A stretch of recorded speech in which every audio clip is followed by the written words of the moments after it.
Come on, just spend less than what you earn, track your expenses in a budget, and you'll be well on track with your finances, is what most personal finance experts would say to their audience and to the masses. And while that is very important, simple principles will win over the long term.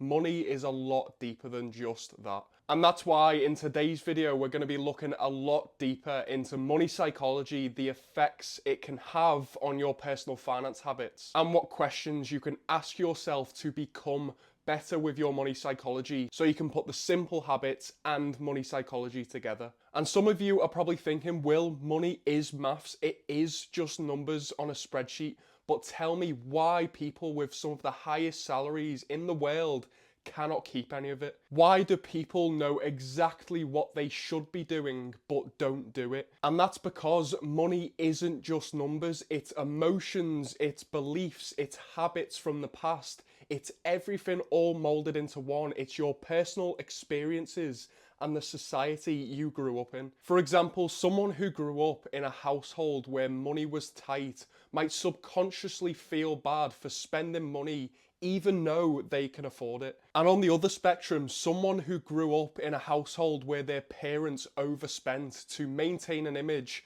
and impress others might find it really difficult to stop their overspending habits. And this is why the financial rules and principles isn't enough. You need to align your money psychology and the principles in order to have a real impact. And in my opinion, having a great money psychology is the most important thing you can have for your finances moving forward. But where does this relationship with money actually stem from, and why do we think the way we do about money? And well, your relationship with money doesn't just appear out of nowhere, it's built over time with experiences. Here are some of the ways it can be formed. Number one, your childhood experiences. Did your family talk openly about money? Was money a source of stress or stability? Number two, your cultural and social differences.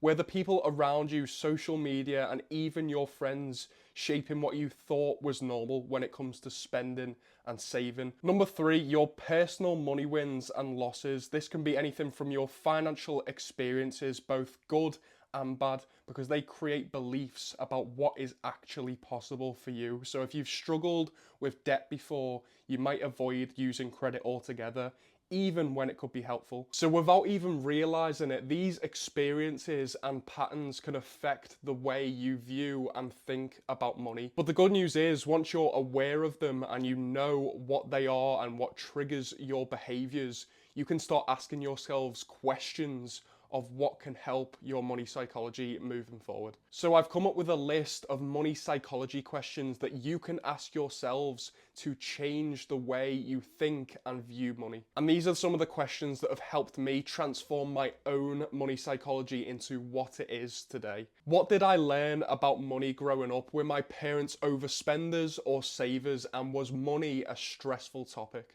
How does money make me feel? Do I feel anxious, confident, or guilty when I spend or save money? What financial habits do I have that I want to change? Are you avoiding looking at your bank balance every time you spend money?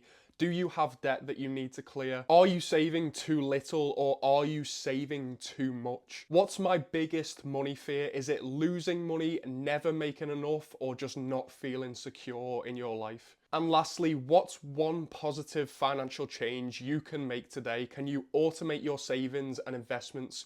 Can you start tracking your budget and expenses? Or can you literally just not impulse something as soon as you see it? What I've found is when I get deep and introspective on my own money psychology, even if it's just day by day, I am getting better at learning more about myself and what my triggers are and how I can deal with them so I don't lose touch with my personal finances. But what you've got to remember after you've watched this video is you cannot set unrealistic expectations for your finances. You cannot be perfect straight away. People tell themselves that they need to track every single penny, or they need to save and invest as much as possible when they watch a video like this. But the problem with being perfect is it's unsustainable. But here's the truth, managing money isn't about being perfect, it's about being consistent.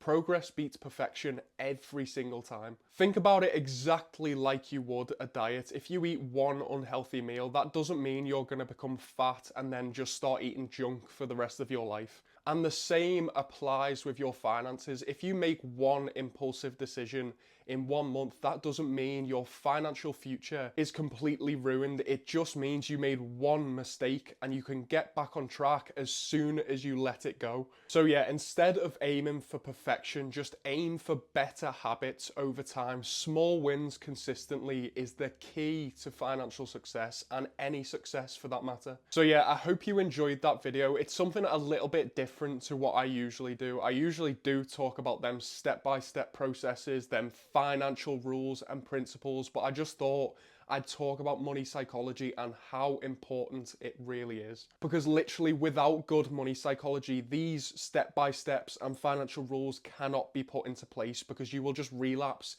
into what you were doing before. But yeah, if you learn a lot about yourself and you want to see more personal finance and money psychology content just like this, hit the subscribe button, tell me what you liked in the comments, and obviously give it a big like if you can. I really enjoyed that one. I'll see you in the next one.